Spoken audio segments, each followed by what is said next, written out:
Hey guys, कैसे हैं आप सब लोग। उम्मीद करता हूँ सब बढ़िया होंगे। क्या ना वीडिबल एंड क्या मैं आपको दिखाई दे रहा हूँ, क्या मैं आपको सुनाई दे रहा हूँ, एक बार कमेंट सेक्शन में बताइएगा। तो मैं हूँ मुस्तफ़ा टपाल और आप देख रहे हैं मुस्तफ़ा यूट्यूब चैनल, जहाँ पर हर साल नीट एग्ज़ाम की प्रिपरेशन हम इसी यूट्यूब चैनल पर करते हैं। तो चलिए बिना किसी देरी के आज का हमारा लेक्चर होएगा जो है बायोमोलिक्यूल्स। हम इस पार्ट 1 में सिर्फ हम बायोमोलिक्यूल्स के कार्बोहाइड्रेट के तरफ फोकस करेंगे एंड नेक्स्ट दो और एक पार्ट 2 आएगा जिसमें हम protein, vitamins and amino acids इन सब का जिक्र हम पार्ट 2 में करने वाले हैं। लेकिन इस लेक्चर में पार्ट 1 में हम सिर्फ कार्बोहाइड्रेट को देखेंगे। तो अब हम क्या करेंगे, पावर पॉइंट्स टू कवर। यहाँ पर हम क्या क्या इस चैनल पे आपको क्या क्या प्रोवाइड किया जाएगा। एनसीईआरटी बेस्ड कंसेप्ट जो कि अभी लेक्चर चल रहा है, ये एनसीईआरटी पूरा एनसीईआरटी बेस्ड होगा एंड ऑल पीवाईक्यू यहाँ पर कंप्लीट किए जाएंगे। प्रोवाइड बेस्ट नोट्स, ये नोट्स आपको हमारे टेलीग्राम चैनल पे मिलेंगे। तो चलिए इतना बहुत इंट्रोडक्शन हो गया, तो अब आते हैं मेन मुद्दे पर। तो चलिए स्टार्ट करते हैं हम बायोमोलिक्यूल चैप्टर। तो ये रहा आपका चैप्टर। तो सबसे पहले मैं जितना भी हाईलाइट कर रहा हूँ आप अपने एनसीईआरटी में हाईलाइट कीजिए या मार्क कीजिए, जो कि हर साल नीट एग्ज़ाम में इस चैप्टर से हर साल एक क्वेश्चन आता है। इतना मुश्किल भी नहीं है, ये चैप्टर बहुत ही आसान है। तो इसी के साथ शुरू करते हैं। हाईलाइटर एंड एनसीईआरटी लेकर साथ में लेकर बैठिएगा। तो सबसे पहले इस चैप्टर में हम क्या क्या पढ़ने वाले हैं। Carbohydrate, protein, nucleic acid, lipids and protein etcetera इस चैप्टर में हम पढ़ने वाले हैं। एनसीईआरटी कह रही है ये सब बेसिक है। तब आते हैं तो मेन, अब आते हैं कार्बोहाइड्रेट पे। कार्बोहाइड्रेट यहाँ पर आप देखिए carbohydrate.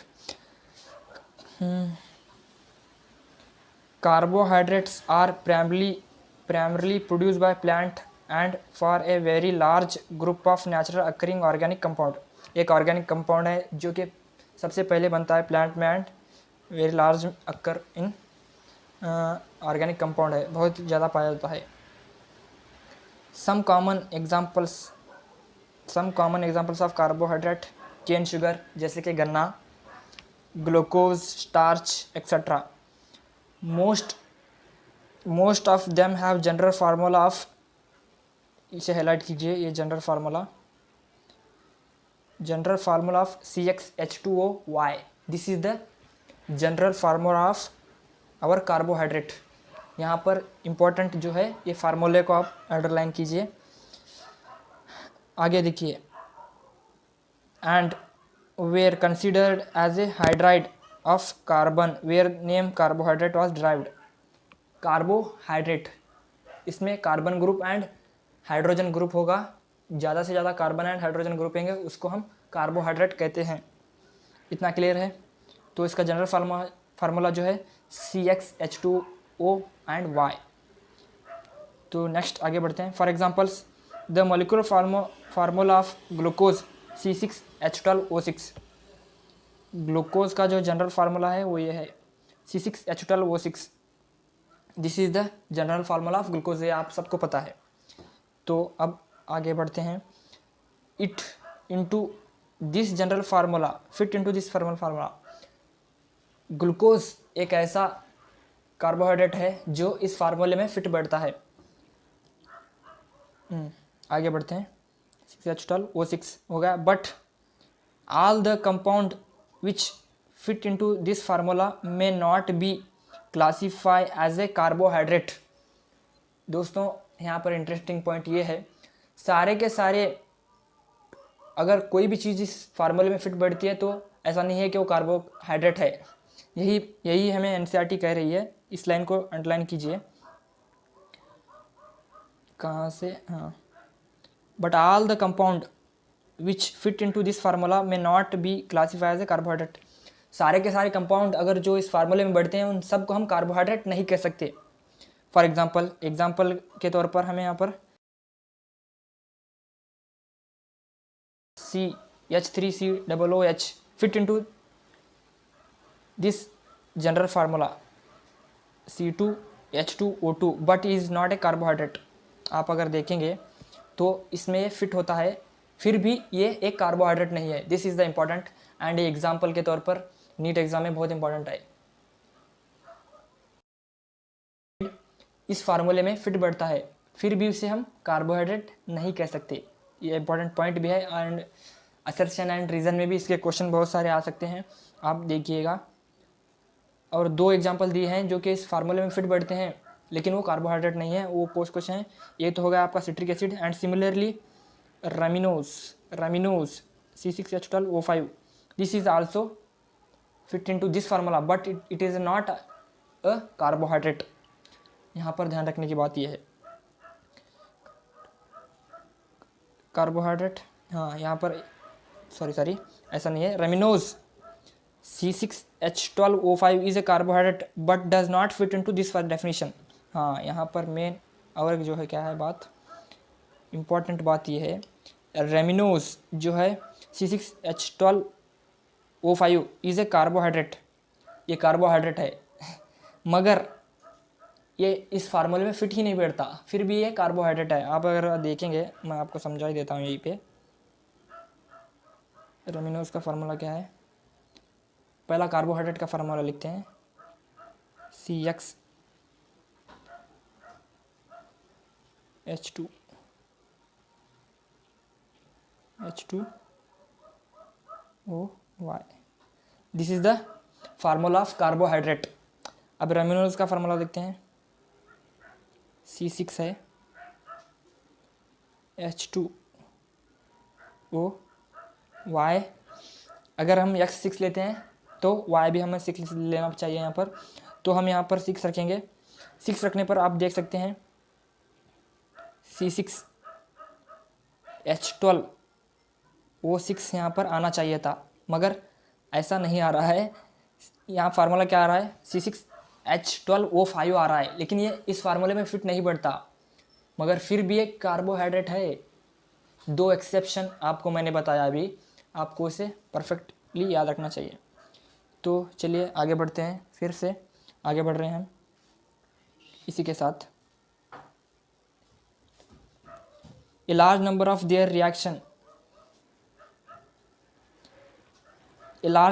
their reaction has shown that they contain a specific functional group. Chemically, the compound may not be defined as the optical active polyhydroxyaldehyde or ketone or the compound which produce the unit of hydrolysis। Basically यहाँ पर carbohydrate की definition हमें दी गई है, वो carbohydrate की definition इस तरह से आप हाईलाइट कीजिए इसको। द ऑप्टिकली एक्टिव कार्बोहाइड्रेट किसे कहते हैं, जो ऑप्टिकली एक्टिव होना चाहिए, अल्डिहाइड और कीटोन, जो फंक्शनल ग्रुप जो है ना अल्डिहाइड होता है या कीटोन होता है, उसे हम कार्बोहाइड्रेट कहते हैं। वो भी हमें पता कब चलेगा, हाइड्रोलाइसिस का करते हैं तब हमें ऑप्टिकली एक्टिव पॉलीहाइड्रोक्सील्डिहाइड और कीटोन होना चाहिए, उसे हम कार्बोहाइड्रेट कहते हैं। तो चलिए इतना क्लियर है, तो ये डेफिनेशन है, आप इसको हाईलाइट कीजिए। तो आगे बढ़ते हैं। हाँ यहाँ पर मिल्क इज़ लैक्टोज, मिल्क में क्या प्रेजेंट होता है, लैक्टोज प्रेजेंट होता है। कार्बोहाइड्रेट को हम सैक्राइड्स भी कहते हैं, कार्बोहाइड्रेट को हम सैक्राइड्स भी कहते हैं, जो ग्रीक वर्ड से लिया है, saccharo means sugar, saccharo means sugar. So carbohydrates are classified on the basis of their behaviour hydrolysis. किसके बेसिस पे हम कार्बोहाइड्रेट को क्लासीफाई करते हैं, on the basis of hydrolysis. They have been broadly divide into following 3 groups, 3 group में हम इसको divide कर सकते हैं, जो कि हैं मोनोसैक्राइड, ऑलिगोसैक्राइड एंड पॉलीसैक्राइड। यहाँ आप देख सकते हैं मोनोसैक्राइड, ऑलिगोसैक्राइड एंड यहाँ पर नीचे देख सकते हैं पॉलीसैक्राइड। अब आते हैं क्लासिफिकेशन ऑफ कार्बोहाइड्रेट, जिसे हम सैक्राइड भी कहते हैं। हाँ यहाँ पर देख सकते हैं आप monosaccharides, mono means single unit, जो जिससे मिलकर सिंगल यूनिट से मिलकर जो कार्बोहाइड्रेट बनाता है, इन्हें हम मोनोसैक्राइड कहते हैं।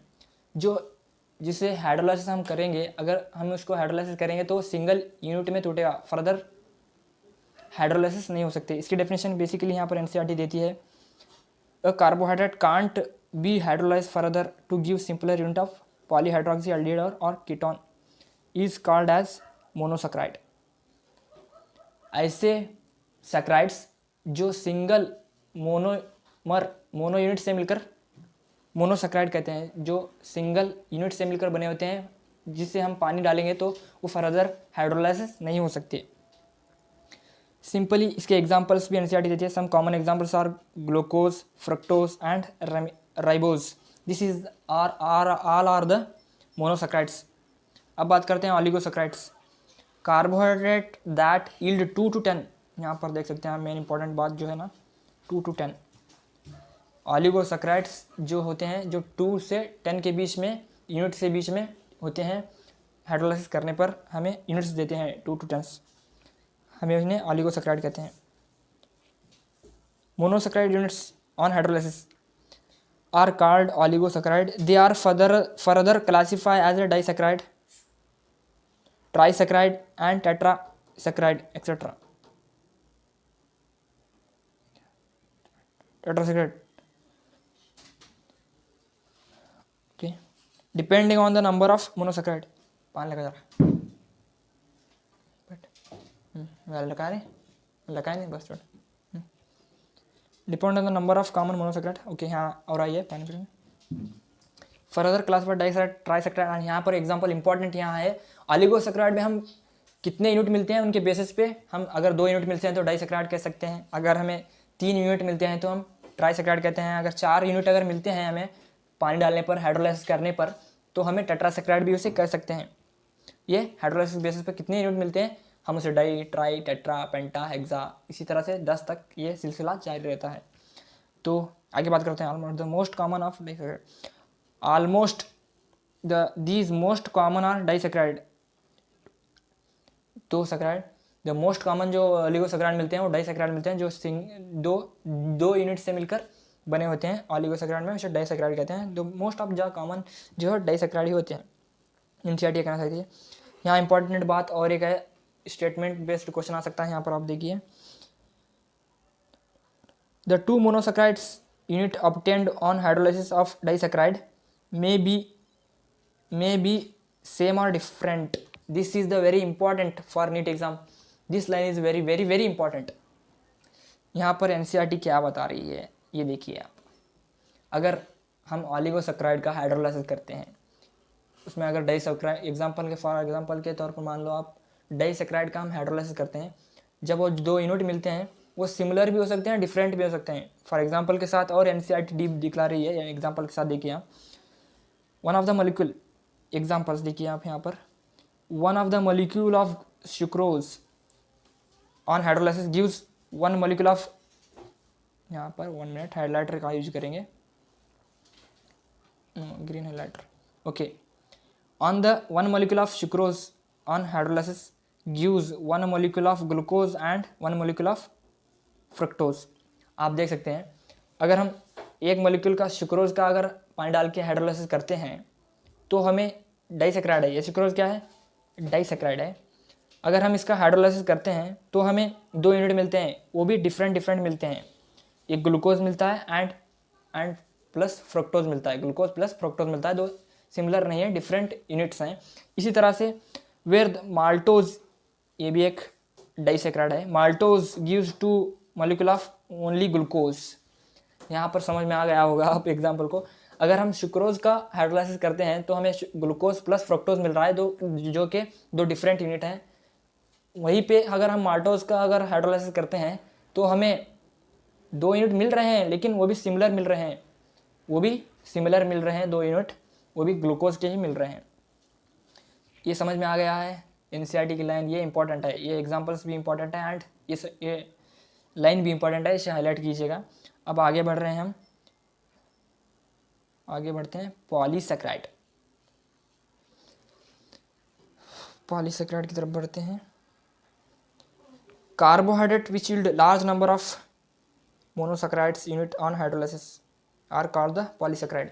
जो कि अगर हम पॉलीसैकेराइड का हाइड्रोलाइसिस करते हैं तो हमें लार्ज नंबर ऑफ यूनिट मिलते हैं, बहुत सारे यूनिट मिलते हैं, 20 हो गए, 30, 40, 50, 100, ऐसे कितने भी अनलिमिटेड मान लीजिए आप, हमें यूनिट्स मिलते हैं जिन्हें हम पॉलीसैकेराइड कहते हैं। Some common examples are, example को ग्रीन से हाईलाइट करेंगे, examples are starch, glycogen, gum etcetera are the, these are all the polysaccharide. Polysaccharides are not sweet in taste, hence they are called the non sugar. This is the again also important line.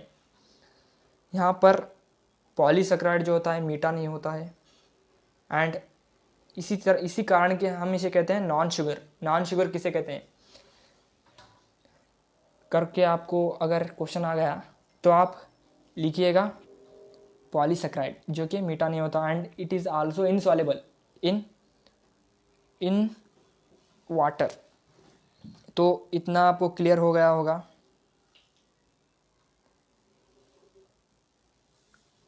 Monosaccharide, oligosaccharide and polysaccharide. तो अब detail में करने जा रहे हैं हम monosaccharide. अगर हम डिटेल में बात करें तो यहाँ पर हम मोनोसेकेराइड की बात करने जा रहे हैं. मोनोसेकेराइड के अंदर भी हमें देखेंगे functional group classification and nomenclature यहाँ पर हम देख रहे हैं. अगर किसके बेसिस पे हम मोनोसेकेराइड को उसे नेमिंग कर सकते हैं, ये देखिए. On the basis of number of carbon atom and functional group. ये दो आपको याद रहना चाहिए. किसके बेसिस पे हम मोनोसेकेराइड को नेमिंग कर रहे हैं. एक based on number of carbon atom present in this and the functional group, क्या एल्डिहाइड प्रेजेंट है या कीटोन प्रेजेंट है. मान लीजिए अगर कार्बन एटम 3 है तो उसका जनरल टर्म हम केमिस्ट्री में क्या यूज करते हैं, ट्रायोज. क्योंकि कार्बन एटम 3 प्रेजेंट है इसलिए हम ट्रायोज यूज करेंगे. अब आते हैं ये सफिक्स, ये 3 कार्बन जो है ट्रायोज जो है ना वो सफिक्स यूज होगा. प्रीफिक्स के लिए फंक्शनल ग्रुप यूज होगा, वो देखते हैं.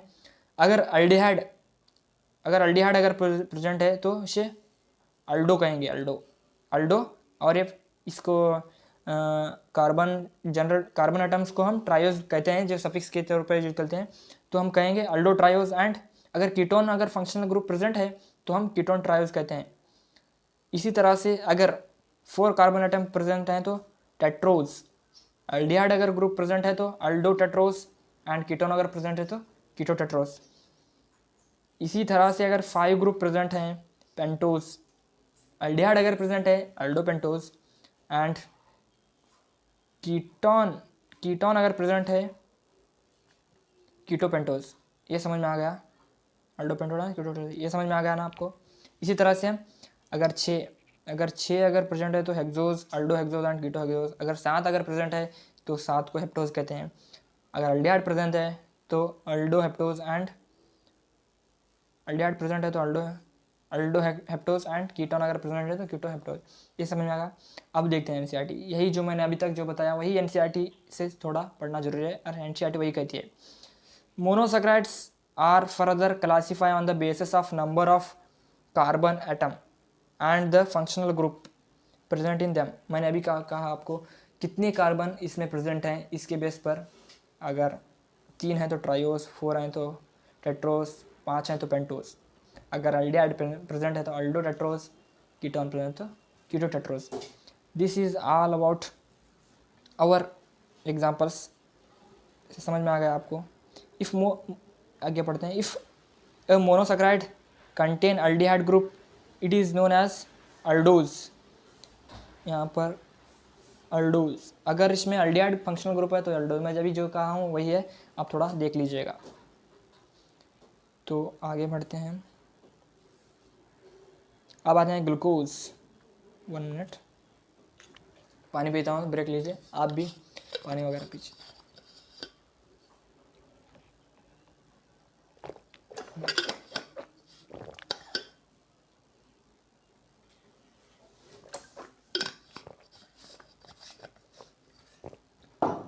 इतना सब क्लियर है ना. कमेंट सेक्शन में ज़रूर लाइक कीजिएगा. अगर वीडियो पसंद आए तो अपने दोस्तों के साथ शेयर कीजिएगा. एंड अभी ग्लूकोज़ की प्रिपरेशन पढ़ेंगे. हम ग्लूकोज़ के बारे में पढ़ेंगे एक करके. पूरा आज कार्बोहाइड्रेट पूरा कंप्लीट करना है.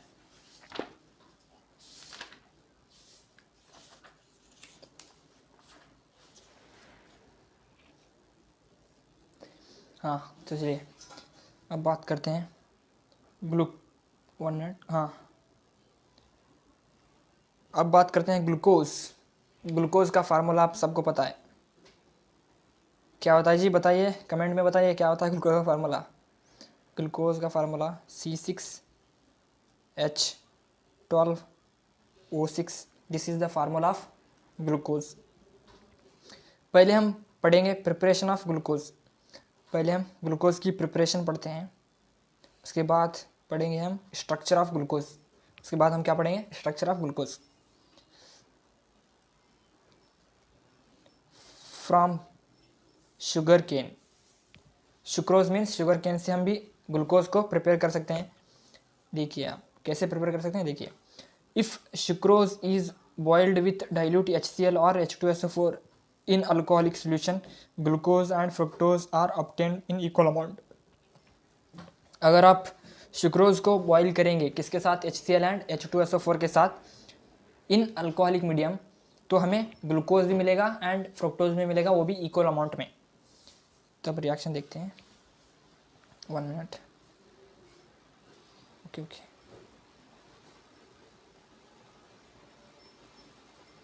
ओके कहाँ गया,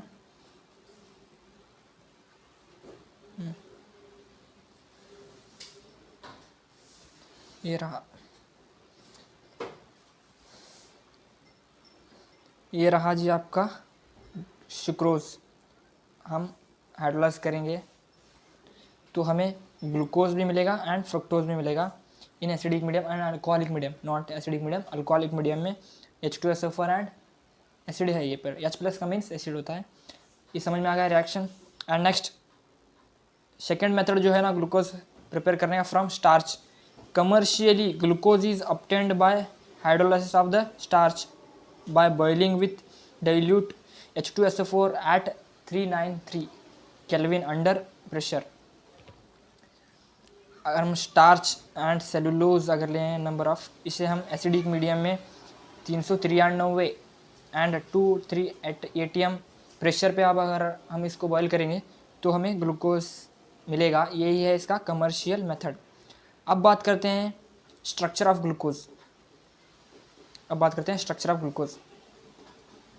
glucose is an aldohexose, 1 minute.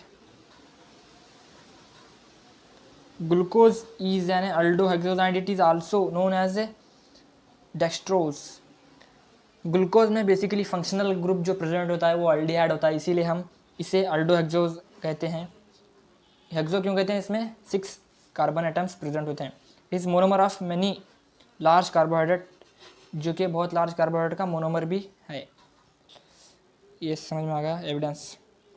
Structure की अगर बात करें, ये रहा इसका structure, this is the structure of glucose. यहाँ तक क्लियर है। अब बात करते हैं ये ऐसा कैसा हमें पता चला ये स्ट्रक्चर है। तो बेसिकली इट इज़, यहाँ पढ़ते हैं, it is a molecular formula was found to be C6H12O6 है इसका molecular formula. On prolonged heating with HI, किसके साथ हीट करेंगे, HI के साथ हीट करेंगे from N hexane, suggesting that all 6 carbon atoms are linked in a straight chain. अगर हम ग्लूकोज को HI के साथ रिएक्ट करेंगे तो हमें स्ट्रेट चेन मिलेगी, जिससे हमें पता चलता है कि 6 कार्बन प्रेजेंट है। And next, 1 minute, next glucose की रिएक्शन हाइड्रोक्सी। ग्लूकोज की रिएक्शन हम हाइड्रोक्सिलमाइन, ग्लूकोज की रिएक्शन हम हाइड्रोक्सिलमाइन से करेंगे एंड हाइड्रोजन साइनाइड से करेंगे। ग्लूकोज की रिएक्शन हाइड्रोजन साइनाइड से करेंगे। Glucose react with hydroxylamine to form oxime. Oxime जो है यहाँ देख सकते हैं आप, ऑक्जिम यहाँ पर बन रहा है, oxime and molecule cyanide, hydrogen cyanide to give hydronohydrin, cyanohydrin. तो यहाँ पर साइनोहाइड्रिन इसे कहते हैं। इससे हमें क्या पता चलता है, this is a very important question. अगर आपको पता है तो कमेंट में बताइएगा, नहीं मैं बताने वाला हूँ ही यहाँ पर। इससे हमें पता चलता है इसमें हमें कार्बोनिल ग्रुप प्रेजेंट है। ये हम कैसे पता करेंगे, तो इसीलिए हमें हाइड्रोक्सिलमाइन से ऑक्सिम मिलता है एंड हाइड्रोजन साइनाइड से साइनोहाइड्रिन मिलता है। इससे हमें ये पता चल जाता है क्योंकि यहाँ पर हमें पता चल गया है, अब यहाँ पर हमें पता चल गया है क्या, कार्बोनिल ग्रुप प्रेजेंट है। एंड नेक्स्ट बात करते हैं ग्लूकोज की रिएक्शन ब्रोमीन वाटर के साथ। ब्रोमीन वाटर एक माइल्ड ऑक्सीडाइजिंग एजेंट है। क्या है? Mild oxidising agent. Glucose get oxidise to 6 carbon carboxyl acid gluconic acid on reaction with mild agent like bromine water. This indicates that the carbonyl group is present as an aldehyde. Carbonyl, इससे हमें पता चलता है कि carbonyl जो group present है वो basically कौन सा है? एल्डिहाइड ग्रुप है। अगर आप एल्डिहाइड कीटोन चैप्टर पढ़ेंगे तो आपको पता होगा, जो स्ट्रांग ऑक्सीडाइजिंग एजेंट हो या माइल्ड ऑक्सीडाइजिंग एजेंट हो, वो कीटोन को रिड्यूस नहीं करते, वो बेसिकली एल्डिहाइड को रिड्यूस करते हैं। इसलिए हमें पता चल गया है कि जो प्रेजेंट है वो एल्डिहाइड ग्रुप है। इससे हमें पता चलता है ये ब्रोमीन वाटर के साथ रिएक्शन करेंगे तो एसिड ग्रुप लग जाएगा। इससे हमें पता चल जाएगा कि एल्डिहाइड ग्रुप प्रेजेंट है। Acetylation of glucose, which acetic anhydride gives glucose pentose, which confirm the presence of 5OH group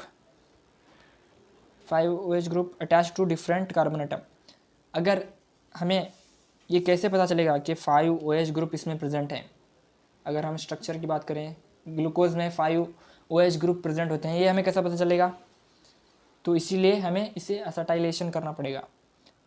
तो बेसिकली आप यहाँ पर देख सकते हैं एसिटिक एनहाइड्रस, ये क्या होता है आपका, इसका स्ट्रक्चर भी पता होगा, मैं बता देता हूँ, नहीं पता होगा तो CH3 C double bonded O CH, no 1 minute, C double bonded O CH3. This is the acidic anhydrous. This is the structure of acidic anhydrous. इतना समझ में आ गया? एसिडिक हाइड्रेट से रिएक्शन करने पर हमें ये प्रोडक्ट मिलता है। इसीलिए हम कह सकते हैं कि इसमें 5 OH ग्रुप हैं। तो नेक्स्ट हम बात करते हैं on oxidation with nitric acid. आगे हम ऑक्सीडेशन करेंगे किसके साथ? Nitric acid. वो क्या है? HNO3। नाइट्रिक एसिड HNO3 से हम ऑक्सीडेशन करेंगे। आगे देखिए, glucose as well as gluconic acid both yield dicarboxylic acid, saccharic acid, जिसे हम सैक्रिक एसिड भी कहते हैं। This indicates the presence of primary alcoholic OH group in glucose. यहाँ पर देख सकते हैं आप, ये रहा आपका ग्लूकोज एंड ये रहा आपका ग्लूकोनिक एसिड। अगर हम इसमें HNO3 ऐड करेंगे तो यह ऑक्सीडाइज हो जाएगा।